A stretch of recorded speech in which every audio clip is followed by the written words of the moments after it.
O ex-primeiro-ministro de São Tomé e Príncipe, Patrício Trovoada, aceitou o convite da RDP África para uma entrevista sobre a sua governação, sobre a sua saída do país e do seu partido ADI do Parlamento, sobre várias acusações que têm sido alvo por parte do atual primeiro-ministro Gabriel Costa e dos deputados do MLSTP-PSD, PCD e MDFM-PL. O atual primeiro-ministro Gabriel Costa tem reclamado a sua ausência em São Tomé e Príncipe. Por que saiu do país e quando é que regressa, ou se tem algum receio de regressar de novo ao seu país? Eu acho que é preciso entendermos que no espírito e na letra da nossa Constituição, o Gabriel Costa não tem um grande enquadramento. Por isso, o Gabriel Costa é o primeiro-ministro que quis impor ao país o presidente da República, Manuel Pinto da Costa, e eu irei responder, sobretudo, considerando que o autor e o principal responsável da situação política em São Tomé e Príncipe é o presidente Pinto da Costa. O presidente Pinto da Costa quis ter o governo que nós temos, no nosso entender, violando a Constituição. Eu saí do país porque até então nós somos livres de ir e vir. É evidente que o clima em São Tomé e Príncipe não é muito convidativo para eu poder exercer as minhas atividades políticas de uma maneira serena e com todas as garantias. Eu quero só lembrar, e eu acho que isso é importante lembrar, o presidente Pinto da Costa, quando recusou os nomes do ADI para formar o governo, constitucionalmente cabia ao ADI formar o governo porque nós é que vencemos as eleições, ele disse-me o seguinte, ele disse-me que eu tinha que me afastar. Eu tinha que me afastar, que eu tinha tempo. Daí que eu não percebo qual é essa saudade que faz com que agora querem que eu regresso ao país. Isso tem a ver simplesmente com dois receios. O primeiro receio é que a população santomense tem demonstrado grande apoio ao ADI e grande apoio àquilo que foi a nossa governação. Daí que há um receio político em relação a Patrício Trovoada. O segundo receio é que Patrício Trovoada e o ADI, estando, digamos, livre a nível da ação política, possamos, de facto, devido à má governação que temos assistido, granjar ainda mais apoio, quer interno, quer externo, para forçar esse governo a uma eleição antecipada. Então é preciso encontrar uma maneira de neutralizar o Patrício Trovoada. É preciso também que as pessoas tenham um pouco de memória. O sistema que o Pinto da Costa está a querer impor a São Tomé e Príncipe é um sistema que nós já vimos em São Tomé e Príncipe. Eu saí no dia 16 de dezembro com a minha família. Tudo que foi feito para me impedir de sair do país já era anunciador das intenções desse governo em relação à minha pessoa. Eu tenho colaboradores que foram ouvidos ilegalmente pelo Ministério da Defesa e da Segurança, com acusações de que estariam a preparar assassinatos, golpes de Estado, etc, etc. Nós temos o episódio da Procuradora-Geral da República, que foi demitida, que é alguém escolhida pelo presidente Pinto da Costa, aliás, era já membro do Conselho de Estado, uma senhora que é a esposa de um presidente da Assembleia Nacional que nós consideramos ilegal, que o ex-procurador, aliás, tinha considerado o processo de eleição desse senhor como sendo ilegal, e uma senhora que foi forçada a se demitir ou a ser demitida por razões que não vale a pena relembrar aqui, mas que têm a ver, eu acho, sobretudo com ética e moral, e que continua, mesmo assim, a trabalhar na Procuradoria-Geral da República. Ela não deixou o lugar. Há procuradores adjuntos que podem fazer esse trabalho, mas ela está lá, mexendo nos dossiês, etc, etc. Volto ainda a relembrar o triste episódio da declaração de um deputado do MDFM a dizer que quando os jornalistas, criticam o governo, é melhor eles irem passar alguns dias na cadeia.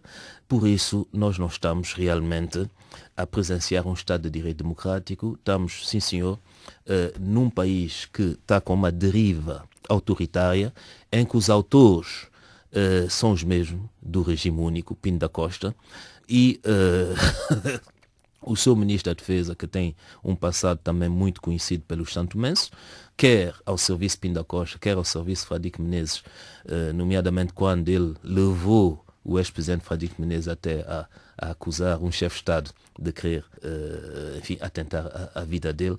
Essas pessoas, de facto, não têm um currículo democrático, tolerante, que faz com que eu me sinto completamente à vontade para regressar de momento a São Tomé e Príncipe. E em relação ao seu partido, os deputados da ADI, quando é que efetivamente retomam a participação efetiva nos debates parlamentares?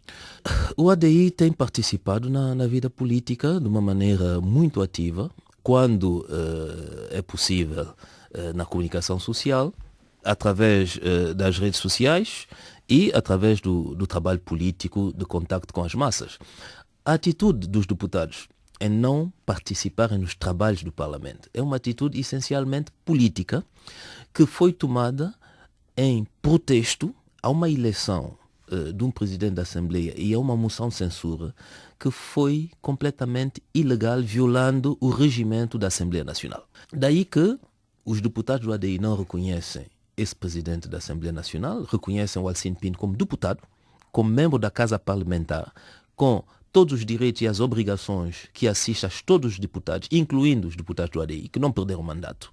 Mas o ADI sempre pediu para que se fosse rever, não é, o modus operandi que levou à eleição desse presidente da Assembleia Nacional. Por outro lado, os atos que decorreram dessa eleição, nomeadamente a moção de censura, nós também consideramos ilegal. Nós não estamos a dizer que a moção de censura não é um figurino anticonstitucional, mas a maneira como ela foi feita é ilegal. Isso é um ponto. Agora, há evidentemente evolução, não é? O partido tem a sua estratégia, houve essa posição que foi assumida, essa posição que tem demonstrado também a inviabilidade a nível do funcionamento normal das instituições. Eu quero dizer que esse Parlamento, com esses três partidos, chegou a se reunir sem ter quórum. Por vezes não chegou a se reunir, nomeadamente para discutir o orçamento, porque não tinha quórum. Não é? Nós assistimos a um vazio institucional quando o Presidente da República deixou o país e não havia ninguém para o substituir. Está claro que há um desfuncionamento institucional em São Tomé e Príncipe. Só mais cego é quem não quer ver, e o que nós estamos a assistir é uma teimosia por parte do Presidente da República em considerar que o país está a funcionar normalmente. Daí que o ADI tomou essa posição correspondeu a um momento particular, há vários momentos, e em função dos momentos a ADI irá ajustar o seu posicionamento político, e eu quero dizer que nós atuamos com muita responsabilidade na medida que o ADI é o maior partido de São Tomé e Príncipe, com 26 deputados, e que os três outros partidos que nós temos no Parlamento representam os 29 deputados. Nós governamos com o apoio popular porque a maioria política absoluta em São Tomé e Príncipe é do ADI. A ADI regressará no momento oportuno ao debate parlamentar, à tribuna do Parlamento, porque o Parlamento é nossa casa e nós somos o partido maioritário. O que nós não aceitamos é um grupo de pessoas que assaltaram, não é, o controle do Parlamento, a presidência do Parlamento, nos moldes como foi feito. O Banco Mundial e a União Europeia deram nota positiva ao desempenho do seu governo no que toca à melhoria do ambiente de negócio, a luta contra a corrupção e boa governação. No entanto, o governo atual tem criticado a sua governação por ter deixado o país num estado caótico. Quem, afinal de contas, está a dizer a verdade? Eu penso que essa equipa que está à testa de São Tomé e Príncipe hoje e que assumiu esse risco deve concentrar-se em trabalhar. Deve se concentrar em trabalhar. E notamos uma coisa que ninguém pode fugir, nenhum governo pode fugir. O país vive mais de 90% a nível do investimento com recursos externos. Eu fico perfeitamente tranquilo quando quem me dá o dinheiro vem ao público dizer que eu estou a gerir bem o seu dinheiro. De facto, a União Europeia aumentou de 20% o fundo do FED para reconhecer a boa governação. Nós fomos o primeiro país da África subsaariana em 2011 em termos de reformas para melhorar o clima de negócio. Eu quero dizer que transparência internacional, nós ganhamos 28 lugares em 2012 e nós estamos dentro dos 10 países africanos em que o índice de corrupção é o mais baixo, quer dizer, a percepção da corrupção é a mais baixa.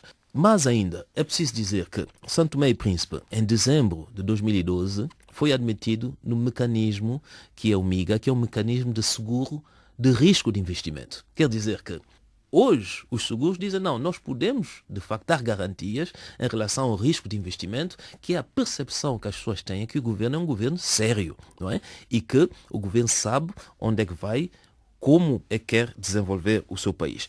Em relação ao branqueamento de capital, o GIABA, que é o organismo também que luta contra o branqueamento de capital e o dinheiro do terrorismo, recebeu a candidatura de São Tomé e Príncipe devido ao nosso engajamento a lutar contra o branqueamento de capital e o dinheiro do terrorismo.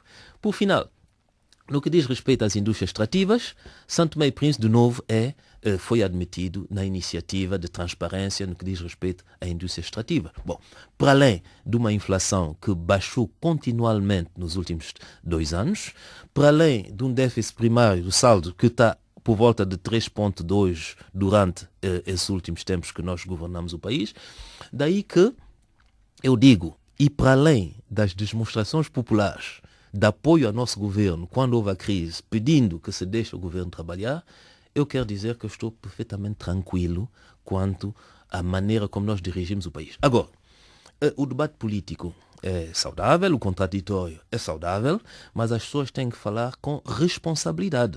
E São Tomé e Príncipe é o país de nós todos, e eu creio que os avanços que nós fizemos foram feitos com a contribuição de muitos santomenses, quadros, a população que tem passado por imensos sacrifícios, quando nós temos que reestruturar um país, não é fácil. Agora é preciso respeitar isso tudo, quer dizer, não se pode, só porque tem-se uma fobia contra Patrício Trovoada, não é? Ir para as antenas internacionais e para o Parlamento, denigrir tudo de bom que foi feito em prol dos santomenses.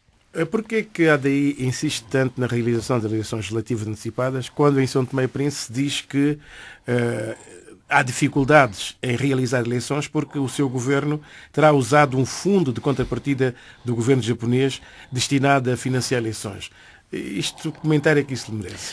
O senhor Pinto da Costa tomou esse risco político de querer governar de uma maneira absoluta por procuração, criando esse governo chefiado por... Enfim, chefiado.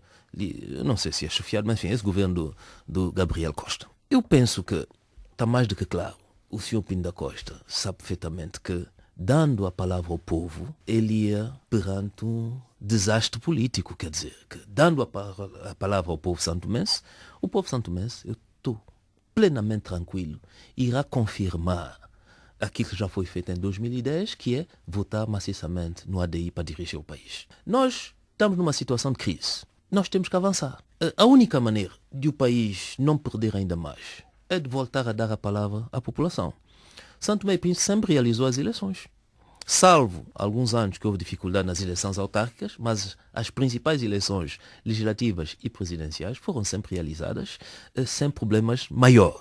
Quando se fala dos fundos de contrapartida do Japão, etc., quer dizer, mais uma vez, eu peço às pessoas para serem sérias, para mostrarem alguma competência, porque isso também tranquiliza as pessoas, não é?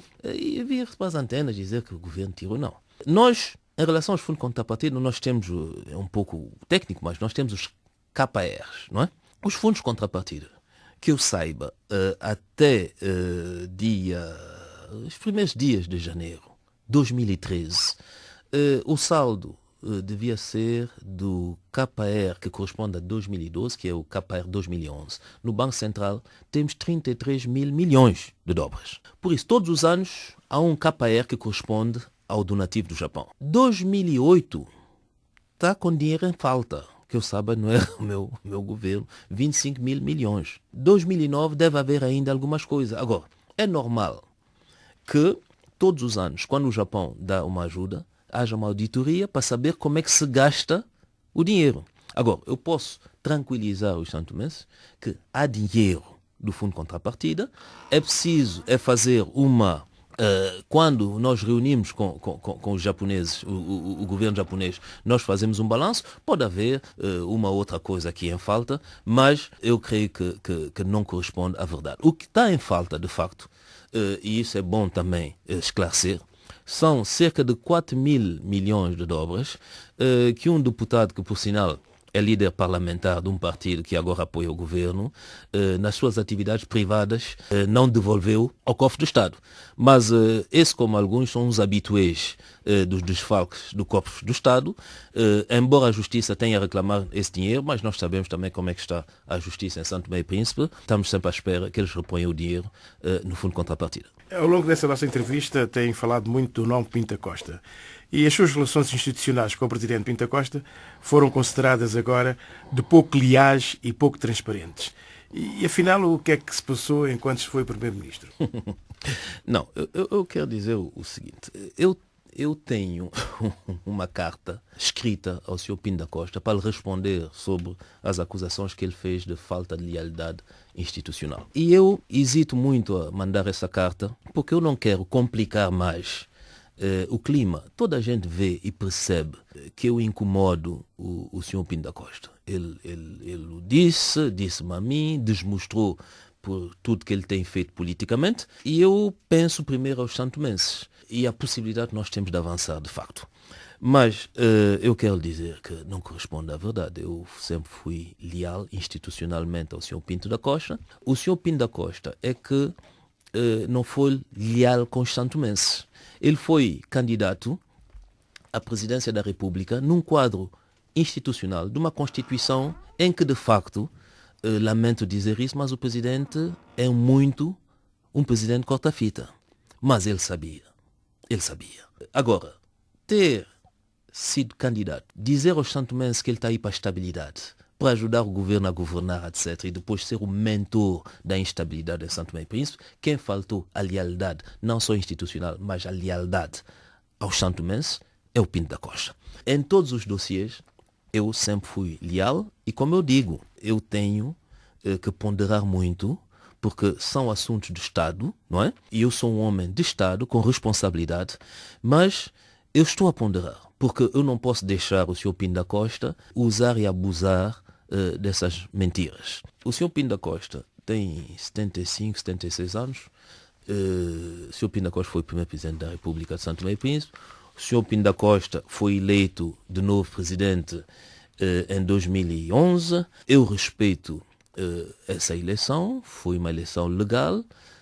Eu respeito as pessoas que votaram pelo Pinto da Costa, mas eu quero dizer também que em 2010 os santomenses também votaram para o ADI, para o ADI governar o país, com uma campanha com um rosto do primeiro-ministro que era Patrício Trovoada, daí que eu peço ao Pinto da Costa também um mínimo de respeito.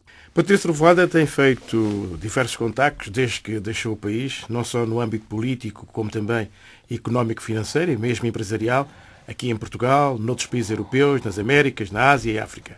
Com que objetivo é que tem feito essa digressão? Eu continuo profundamente preocupado com o meu país, na busca de soluções que não são soluções políticas, porque a única solução política para Santo Tomé e Príncipe é dar-se a palavra ao povo. O povo é que decide e nós temos que respeitar a decisão do povo. Eu quero dizer, como líder de um partido que submeteu um programa à população santomense e que, enfim, foi ceifado na trajetória de implementação desse programa, é evidente que eu tenho que fazer o esforço de repor em causa aquilo que foi também a governação, de olhar para trás e de ver quais são os aspectos que falharam, quais são as dificuldades que não eram previsíveis e com quais nós tivemos que lidar e como fazer mais e melhor para o meu país. Daí que eu continuo a fazer, embora essa situação que eu considero de transitória, que resulta de um atropelo constitucional que o Pinto da Costa fez, eu continuo preocupado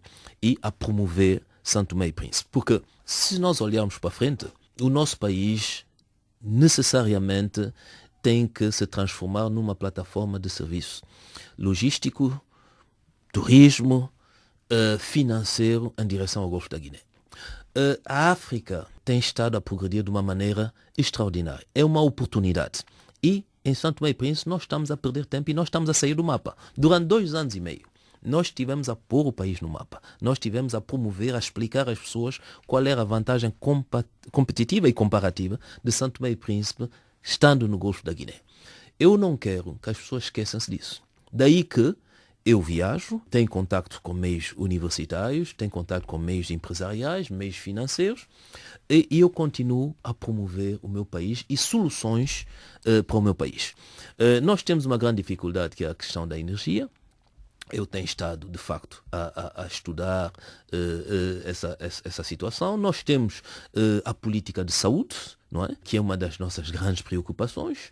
Nós temos uma questão também que eu penso que é fundamental, que é a juventude. Nós temos um país essencialmente jovem, não é? Eu considero-me, sabe, eu ontem completei 51 anos, não é? Daí que eu não me considero mais um jovem, eu tenho que passar a mão aos outros, não é? Qual é a qualidade dessa juventude?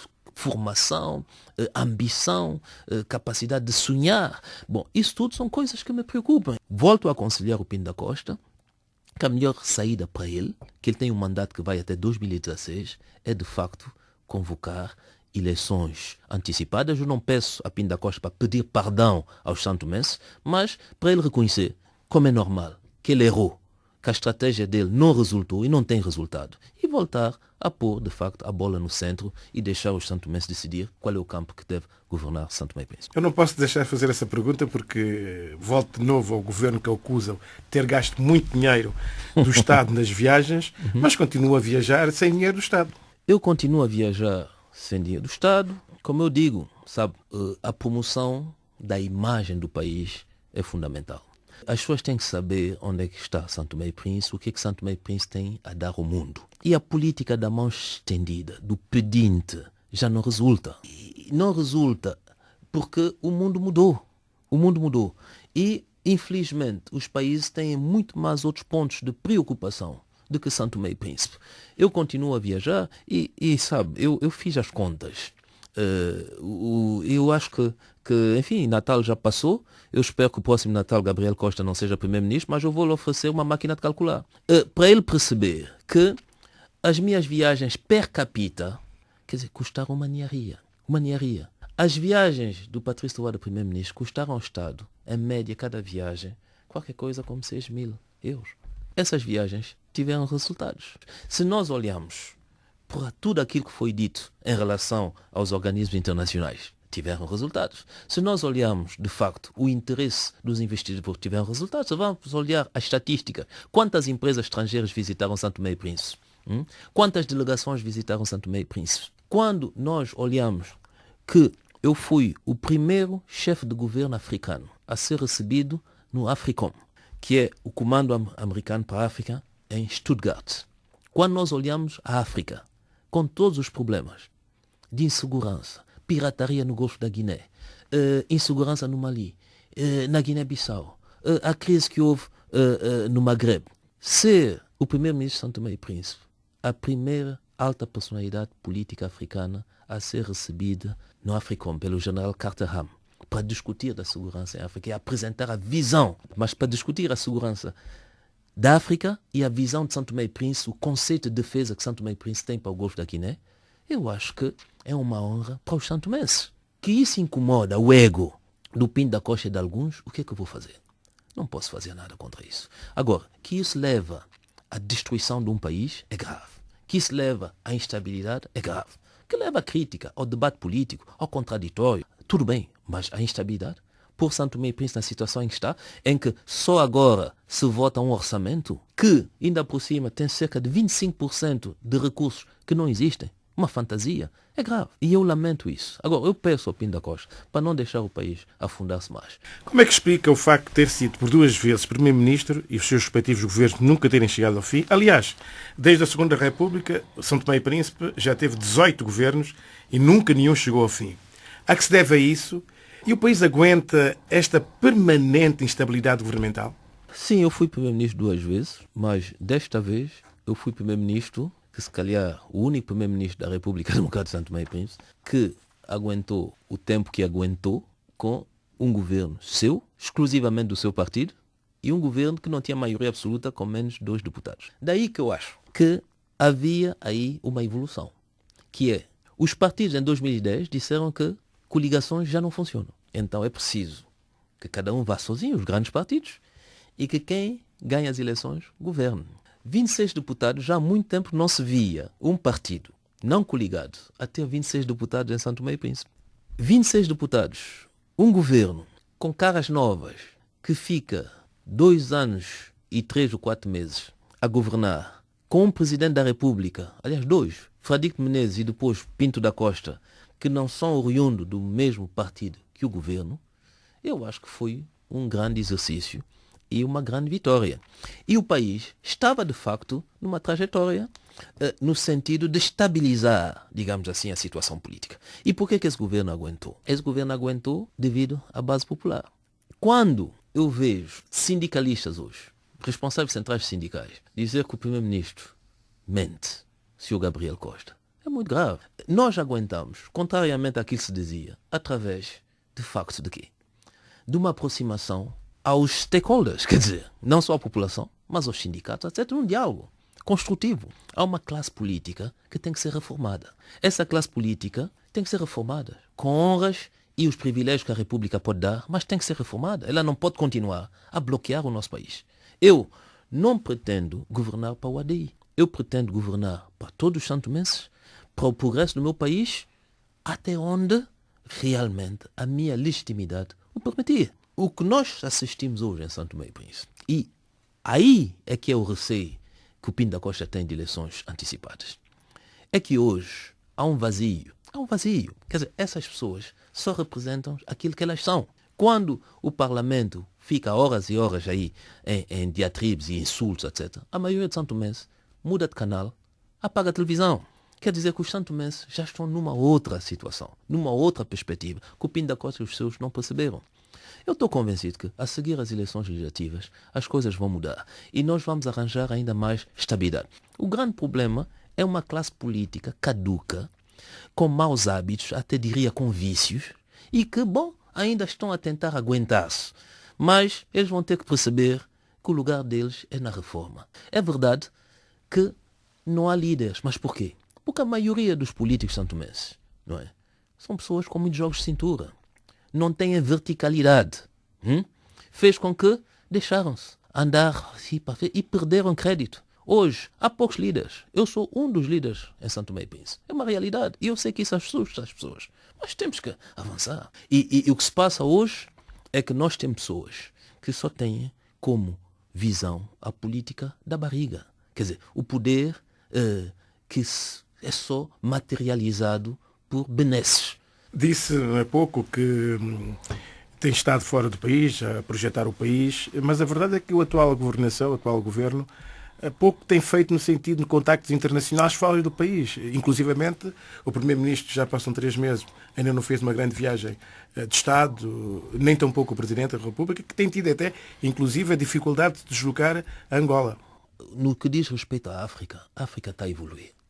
A África está a evoluir, a classe política africana está a evoluir, os dirigentes africanos, felizmente, estão a evoluir e, felizmente, também estão a preocupar-se com os seus próprios espaços de influência. São Tomé e Príncipe, para ser um parceiro, tem que ser um parceiro sério. Há alguns estándares que tem que respeitar.